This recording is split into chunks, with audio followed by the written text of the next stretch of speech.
Hello friends, welcome back to my YouTube channel Hindi English notes. आज का जो हमारा टॉपिक है वो बीएससी सेकेंड ईयर जूलॉजी का सेकेंड पेपर का है। ये 2017 में यह क्वेश्चन आया था। 2017 का main question paper examination question paper है। तो हम इसमें देखेंगे कि इंपॉर्टेंट क्वेश्चन कौन कौन से हैं। ठीक है, क्वेश्चन पेपर से तैयारी कीजिएगा तो ज़्यादा अच्छा रहेगा, आपको इंपॉर्टेंट क्वेश्चन ढूंढने की ज़रूरत नहीं रहेगी। तो चलिए आज का टॉपिक स्टार्ट करते हैं। तो पहला हमारा क्वेश्चन है, वृषण द्वारा स्रावित हार्मोन से उनके कार्यों का वर्णन कीजिए।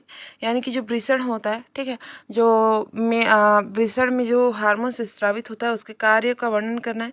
इसमें डायग्राम भी बनाइएगा, इसके कार्य भी लिखिएगा और इसके जो हार्मोन स्रावित होते हैं उसको भी बताइएगा। ठीक है, हार्मोन्स की रासायनिक प्रकृति के बारे में बताना है। ठीक है, हार्मोन्स की रासायनिक प्रकृति में आपका थायराइड ग्रंथि, पीयूष ग्रंथि, पिट्यूटरी ग्लैंड, ये सब सारे के सारे आ जाएंगे। थायराइड हार्मोन्स के बारे में बताना है। ठीक है, थायराइड हार्मोन्स बहुत ही ईजी है। ठीक है, आयोडीन से आयोडाइड बनने की, फिर आयोडाइड से आयोडीन बनने की। ठीक है, ये सब बताना है। डीटीएच और एमटीएच ये सब के बारे में बताना है। अपरा किसे कहते हैं, अपरा का वर्णन करना है। यानी कि जो बच्चे गर्भावस्था में रहते हैं तो एक नाल की जैसे निकली रहती है, जो माँ के गर्भ से जुड़ी रहती है, उसे अपरा कहते हैं। तो उसके कार्य का वर्णन करना है और अपरा किसे कहते हैं वो बताना है। तो अपरा से बच्चे की मूलभूत जो आवश्यकताएं होती हैं वो पूर्ण होती हैं, क्योंकि उसी से उसका जो भी एनर्जी वगैरह उसी से मिलती है। ब्लड वगैरह फिल्ट्रेशन या फिर जो भी उत्सर्जन वगैरह होता है उसी अपरा से होता है, ये तो पता ही है आपको। तो ये सब के बारे में डिटेल पढ़ लीजिएगा, बुक में पूरा डिटेल दिया गया है। इम्यून के कार्य बताना है। ठीक है, अंड जनन में हार्मोन्स का नियंत्रण के बारे में बताना है कि अंड जनन में हार्मोन्स का नियंत्रण कैसे होता है, प्रसव के टाइम पे या फिर जब रजोधर्म आता है उस टाइम पे, या फिर प्रेगनेंसी के टाइम पे, या फिर बहुत सारी ऐसी हार्मोन्स है जो रिलीज होती है। नेक्स्ट है आपका घोड़े के उद विकास को समझाना है। घोड़े का जो इवोल्यूशन है उसको बताना है। पूरे 6 पॉइंट का है। ठीक है, और ये बहुत इंपॉर्टेंट है, पूछता है। 2023 में भी पूछा था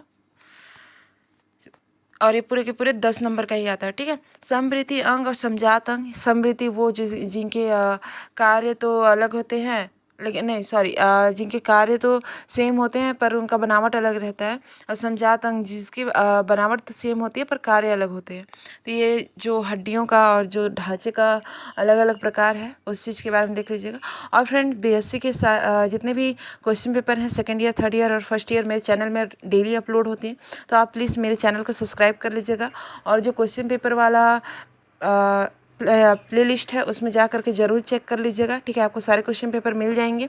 और अगर आप सब्सक्राइब करते हैं तो आपको न्यू क्वेश्चन पेपर भी मिलेंगे जो बहुत ही महत्वपूर्ण है। ठीक है, नेक्स्ट है आपका प्रतिवत पर एक लेख लिखना है। प्रतिवत क्या है, उसके कार्य के बारे में, उसके गुण के बारे में और वो उपयोग कैसे होता है उन सब के बारे में आपको बताना है।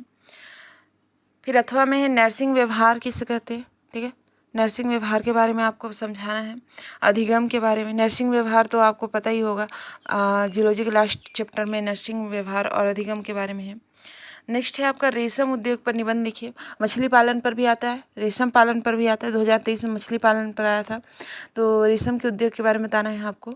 साइकिल के बारे में बता दीजिएगा। ठीक है, जो कीट का साइकिल चलता है वो, और जितने भी कोकन वगैरह बनता है उन सब के बारे में बताइएगा। ठीक है, नेक्स्ट है कीटों के रासायनिक एवं जैविक नियंत्रण का वर्णन करना है। जितने भी कीटों को, यानी कि जो फसल में कीट लगते हैं, इन सब का रसायन से कैसे नियंत्रण किया जाता है उन सब के बारे में बताना है। So thank you friends, thank you for watching. मिलते हैं नेक्स्ट वीडियो में।